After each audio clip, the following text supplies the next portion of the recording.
பூண்டு ஒரு ஆரஞ்சு பூண்டு வை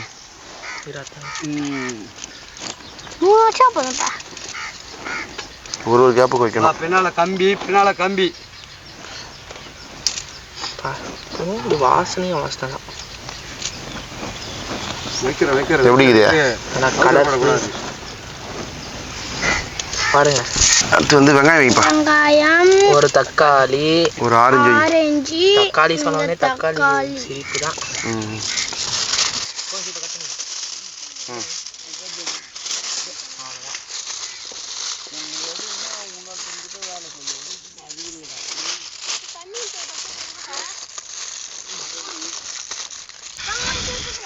ஓகேப்பா, சூப்பர்ப்பா.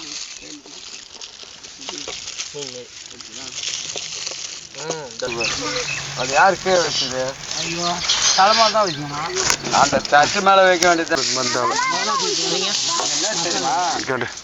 இல்ல பேஜாருப்பா. ஃபுல் வீடியோ பார்க்கணும்னாக்கா கீழே இருக்கிற லிங்க் டச் பண்ணி பாருங்க.